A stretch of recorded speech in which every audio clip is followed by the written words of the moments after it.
간단했구나 오늘. 오늘 딱 이렇게 기다리고 있어가지고 이 평상시에는 연습을 더 하는데 이렇게 그랬네. 할렐루야. 예. 오늘따라 이만구 집사님이 보고 싶네요. 예. 예. 우리 옆 사람과 한번 인사하겠습니다. 하나님 살아계십니다. 사랑합니다.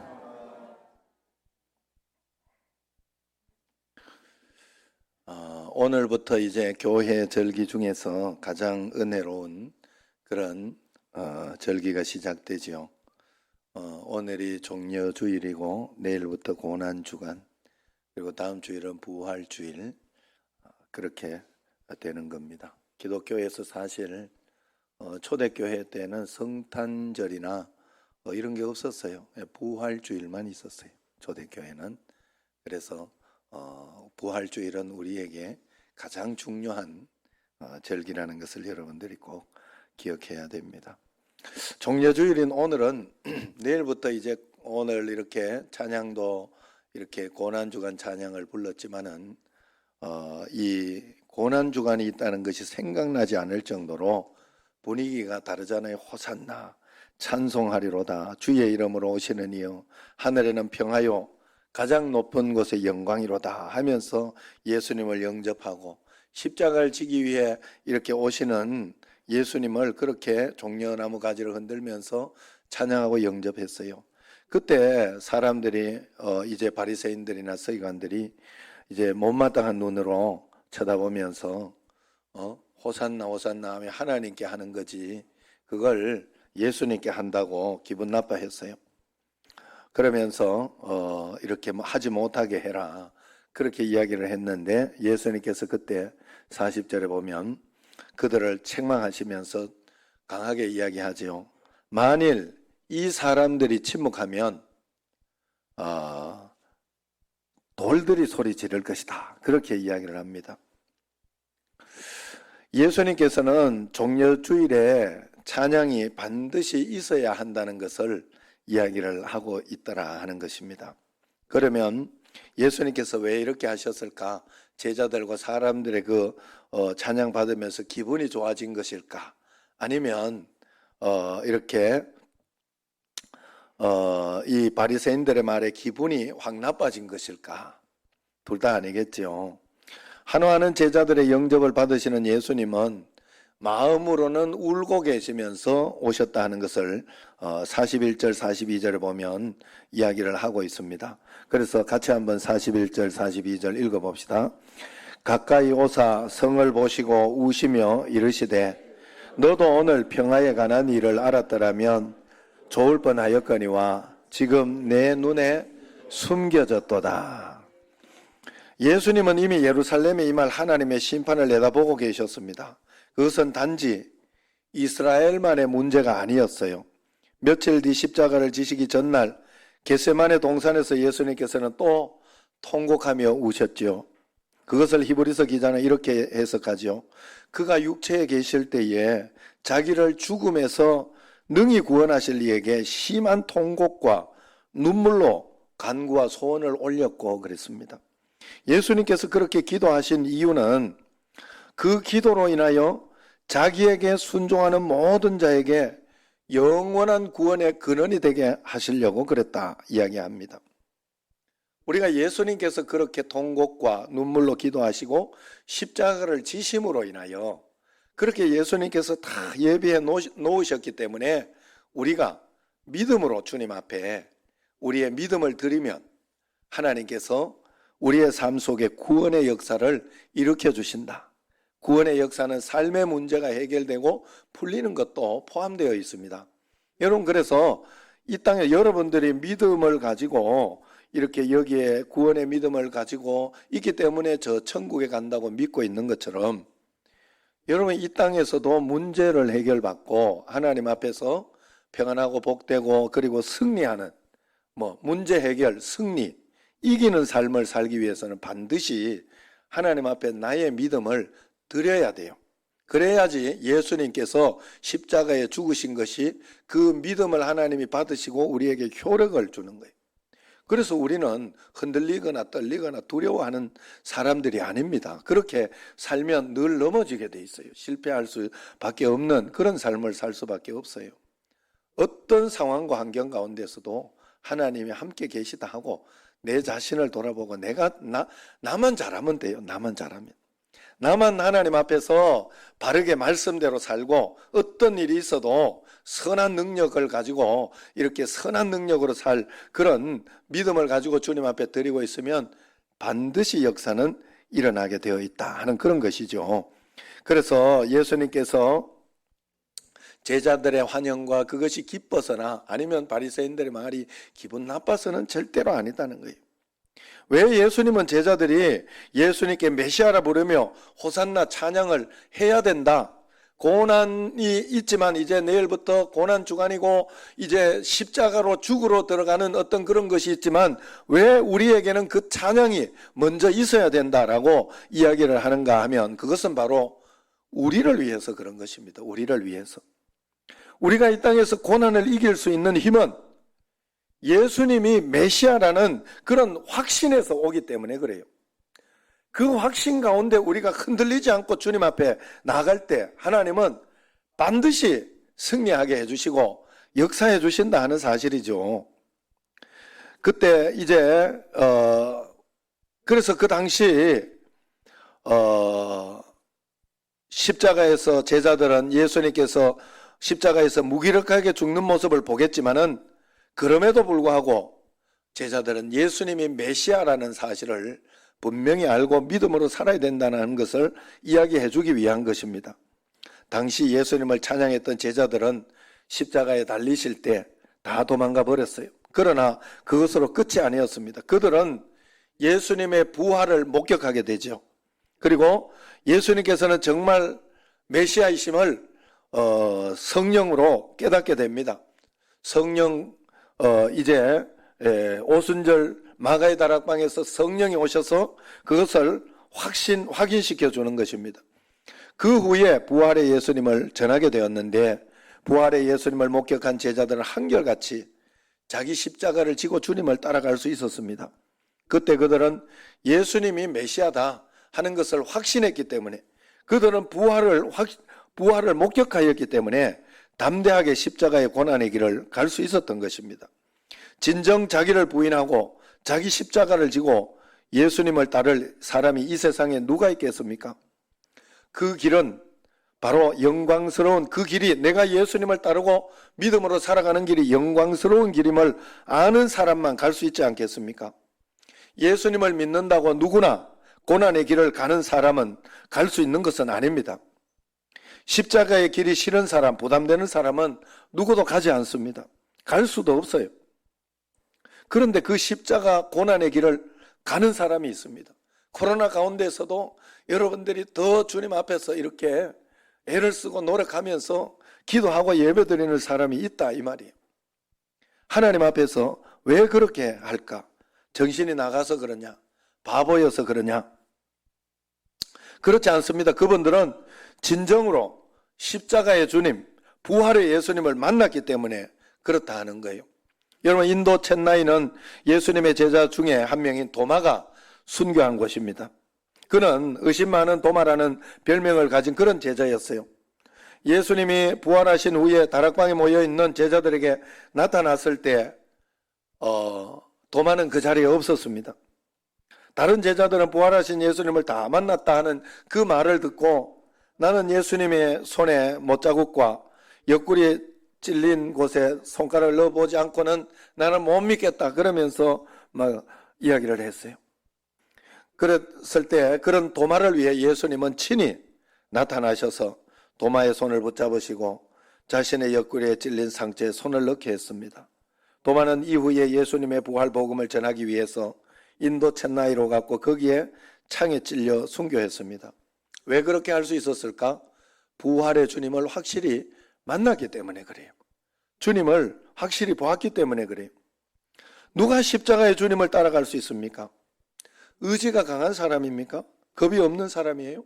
목사나 장로나 선교사나 신학자가 그 고난의 길을 갈 수 있습니까? 아닙니다. 전혀 그런 것과는 상관이 없어요. 진정 예수님이 메시아인지 알고 그 주님과 인격적으로 만나 동행할 수 있는 사람만 고난의 길을 갈 수 있는 것입니다. 여러분 정말 제가 늘 이렇게 저희 어머니 이야기도 하고 또 옆집에 우리 권사님 이야기도 하는데, 제가 어렸을 때 우리 교회에는 또 한 분 권사님이 있었어요. 이분은 키도 작고 예쁘장한 분인데 얌전하고 말 한마디 크게 못하는 착한 분이었어요. 그런데 그분도 우리 가정처럼 가정에서 얼마나 심한 핍박을 받는 분인지 몰라요. 저 집도 참 우리 집과 비슷하다 하는 그런 생각을 했습니다. 그분의 남편도 굉장히 포악한 사람이었어요. 어떤 때는 머리카락이 잘려서 교회에 오기도 했고, 멍든 얼굴, 신발도 신지 못하고 교회에 오신 것도 봤어요.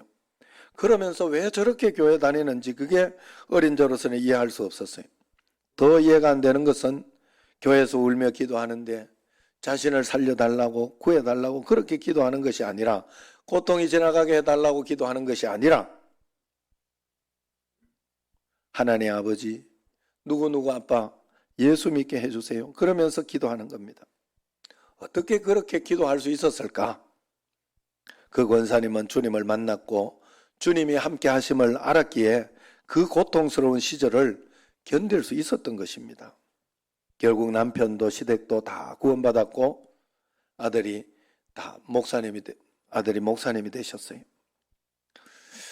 여러분 정말로 옛날에 이런 분들이 굉장히 많죠. 교회에서나 이런 데에서 정말 끝까지 예수님을 붙잡고 믿음으로 살아가던 그런 분들은 다 하나님께서 건져주시고 인도해주시고 결국은 이기게 해주셨어요. 리차드 범브란트 목사님이 있습니다. 1948년 루마니아 비밀경찰에 의해서 투옥되었던 사람인데 14년 동안 감옥에 살면서 신앙을 버리게 하려는 그 공산당국에 의해서 엄청난 고문과 핍박을 받았어요. 이분이 신앙을 버리면 그 루마니아 공산 국가의 이 효과가 크기 때문에 그렇게 했습니다. 그가 옥에 갇힌 지 수년 동안 일절 면회조차 없다가 한 번은 감옥에서 방송하기를 가족의 면회를 허락하니 집에다가 엽서를 보내라 그렇게 이야기한 겁니다. 리차드 이 범브란트 목사님을 더 힘들게 하려고 그렇게 한 거예요. 면회 날 면도를 하고 세뇌복이 나오고 이제 마음이 들떠서 그렇게 만나러 가려고 했는데 이 범브란트 목사님 가족만 아무도 안 온 거예요. 그 자신의 엽서가 아내의 손에 들어가지 않은 거죠. 처음부터 보내주지 않은 겁니다. 그걸 모르는 이 리차드 범브란트 목사님은 혼자 남아있는데 방송이 나오는 거예요. 아무도 너를 사랑하지 않는다. 이제는 아무도 너를 사랑하지 않는다. 그렇게 방송을 해요. 그때 자신도 모르게 눈물이 흘렀다고 합니다. 그리고 또 방송이 나옵니다. 그들은 더 이상, 가족은 더 이상 너에게 관심이 없다. 너에게 관심이 없다. 그럴 때 그런 몸부림을 쳤다고 합니다. 다음 날 동료들이 돌아왔습니다. 아내를 만난 이야기를 하면서 또 범브란트 목사님도 비웃고 그렇게 합니다.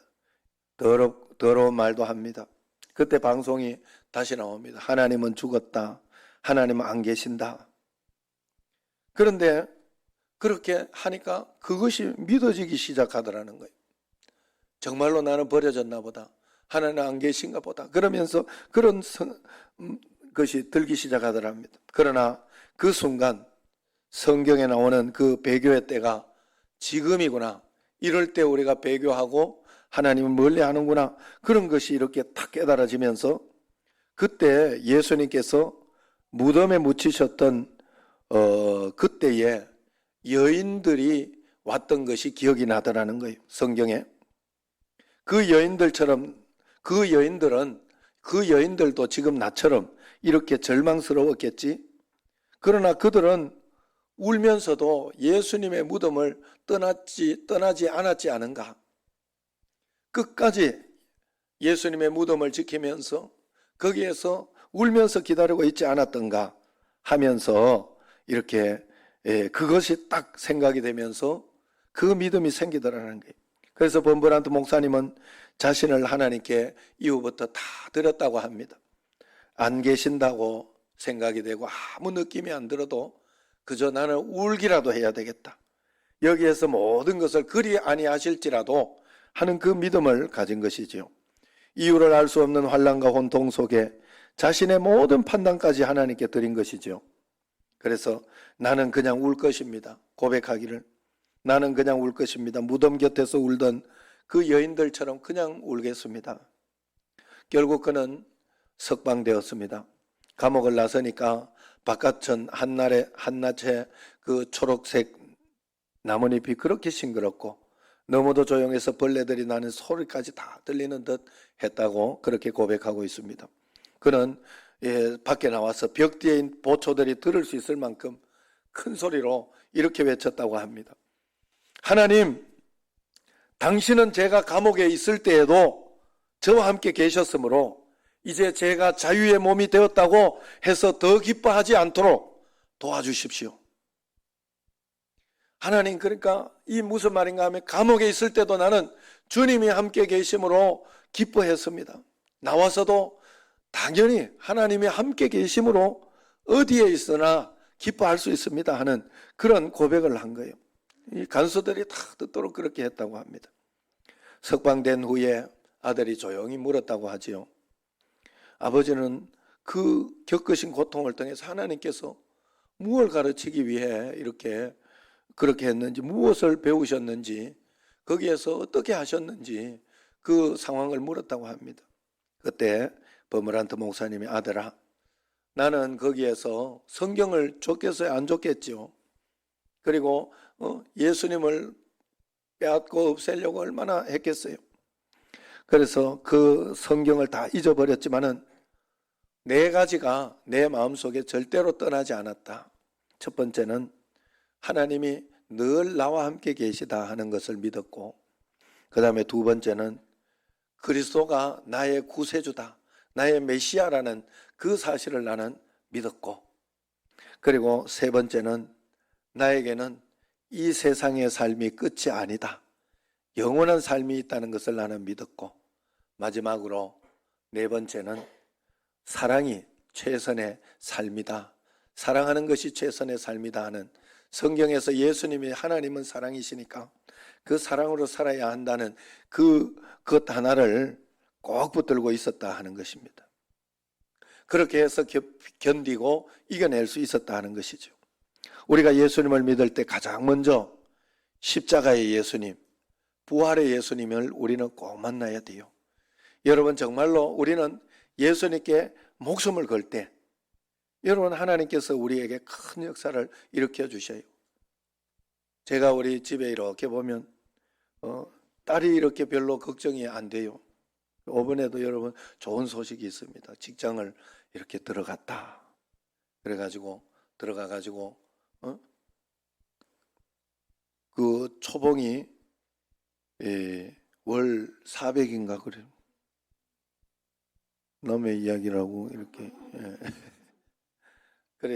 그래 어떻게 그렇게 됐는가 하면 하나님이 이렇게 인도를 해주셨어요. 자기가 학교 다닐 때 이렇게 인턴으로 계속 했던 그걸 3년을 했는데 2년을 경력으로 쳐주더라는 거예요. 그렇게 해서 또 그렇게 되고, 그러면서 이렇게 사실은 하나님께서 인도하시고 될 만하니까 또 지금도 4월 달부터 출근해라 그렇게 이야기를 해줘서 지금 이제 마지막 일주일을 또 잘 정리하면서 또 애도 있고 뭐 이렇게 어떻게 해야 될까 이런 것을 또 준비를 해야 되잖아요. 그렇게 할 수 있는 시간도 하나님이 주셨다. 그러면서 이렇게 이야기를 해요. 여러분, 이 감사한 것은 뭔가 하면 어디를 가나 꼭 기도할 자리를 먼저 찾아요. 기도할 자리를 먼저 찾고, 그래서 요렇게 지금 집에 갔는데 거기 요 비스듬히 옆에 공간이 있는 거기가 이렇게 뭐 창고 비슷하게 뭐 넣으라고 해놓은 그 장소를 기도실로 만들어가. 야, 이 기도실이 있으니 너무 좋다. 어디 가나 기도실을 만들거든요. 그래서 꼭 그렇게. 사실 하나님 앞에 우리가 꼭 매이고 그렇게 하면요, 절대로 걱정할 게 없어요. 제가 본 바로는 분명히 그랬어요. 부모가 자식은 보잖아요. 이렇게 보면 어떻게 해서라도 도와줘요. 하나님 어떻게 해서라도.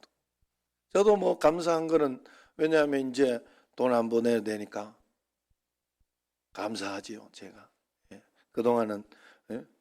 성민이 또 이렇게 운동할 때는 성민이 돈으로 좀 썼고 내가 보내줬고 이제 지금은 내가 보내야 되니까 부담이 되고 좀 부담스러워요. 그런데 또 이렇게 하나님 이렇게 인도해 줘가지고 안 가도 되도록 이렇게 해주니 그것도 감사하고.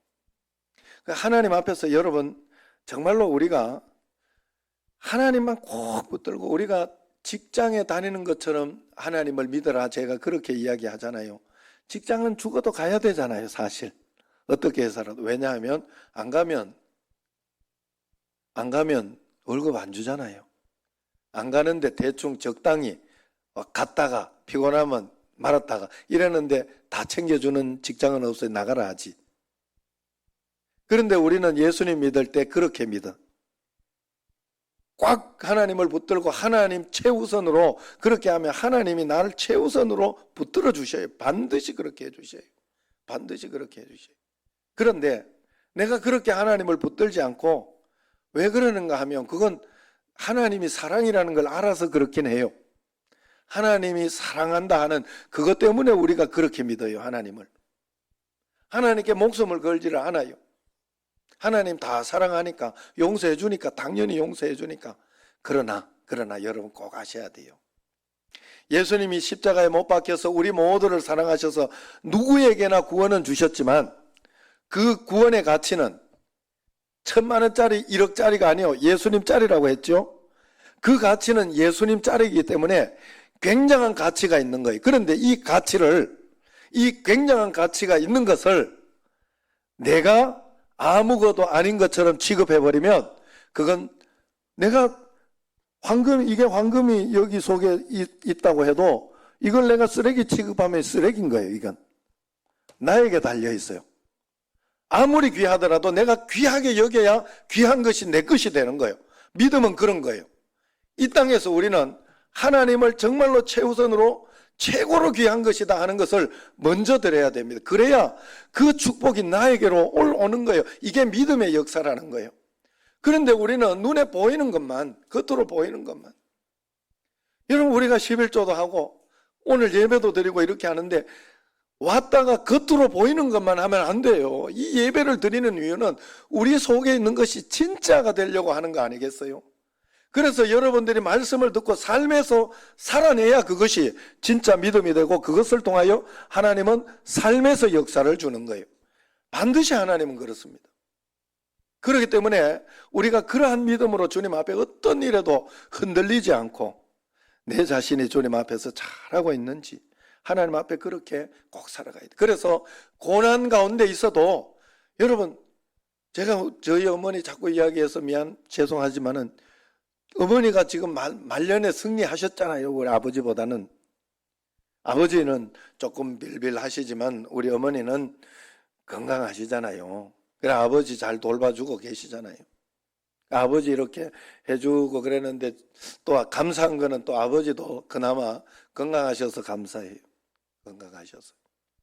그러지만 어머니가 다 지금 이렇게 해주고 계시고 원래 어머니가 빌빌빌빌 하셔야 돼요. 지금 어머니가 돌아가셔야 되는데 그런 어떤 것이 있다 하는 거예요. 그러나 하나님 앞에서 우리 옆집에 있는 그 권사님도 제가 말씀드렸죠. 그분도 우리 동네에서 제일 못 살았어요. 정말로 제일 못 살았어요. 그래가지고 오죽하면 그 큰아들은 학교 다 못 보냈어요. 초등학교 중퇴 일해야 되니까 집에서. 그렇게 해가지고 했던 그 가정인데 그 권사님이 예수님을 딱 믿기 시작하더니 거기에 목숨 걸더라고. 예수님께. 그러고 난 뒤에 자기 집에 있는 우상 그거 다 태워버리고 버리고 그동안 굿하고 뭐 이렇게 했던 그거 제사 지내던 그거 종갓집이거든 그 집이. 그거 다 버리고 예수님께 목숨을 거는. 그래서 그때부터 계속해서 이렇게 과부니까 그러기도 하지만은 그냥 교회 와서 주무시더라고요. 교회 와서. 그 결과가 어떻게 됐는지 하면 그 동네에서 앞뒤 동네에서 제일 부자가 됐어요. 뭐 물론 물질로 가지고 이야기할 건 아닙니다. 아닙니다만은 그래도 하나님께서는 그래도 그것을 그렇게 만들어 주시더라요. 우리 집 다 그 집 됐잖아. 지금 그 집에 팔았어요. 우리 그 할머니 땅 이렇게 있던 그 땅 다 그 집 거예요. 앞에 쭉 전부 그 집 땅이고 산까지 샀더라고. 지금 가수원까지 하시더라고. 어쨌든 그 장로님, 초등학교도 못 나온 장로님이 되셨어요. 그래가지고 그 교회 지금 선임 장로님으로 계시고, 그러면서 지금 이제 은퇴할 때 다 됐네요. 저번에 갈 때 은퇴하셨는 거 같네. 저번에 갈 때 그 이야기를 하더라고. 야, 우리는 시골 교회지만은 그래도 월 60만 원씩 꼭 해외 선교한다. 그러면서 목사님 사례비하고 다 챙겨주시고 드리고 그렇게 하면서도 우리는 선교를 그렇게 한다. 그러면서 자랑을 하고, 그 시골 교회인데도. 여러분, 우리가 하나님 앞에서 하나님을 끝까지 붙들고 주님 앞에 가면, 그래서 고난 가운데서도 예수님이 나의 메시아다 하는 그 호산나 찬양이 우리에게 있어야 된다는 뜻이에요. 오늘 호산나 하는 그 종려주일이 있는 것은, 고난 주간 전에 종려주일이 있는 것은 우리에게 이 찬양과 이 믿음이 먼저 있어야 그것이 믿음이다 하는, 우리 삶의 믿음이다 하는 거예요. 미국 프린스턴 신학교 신학학 교수로 한 분이 계셨는데, 이분은 예배 시간에 큰 소리로 찬송을 부른 적이 없답니다.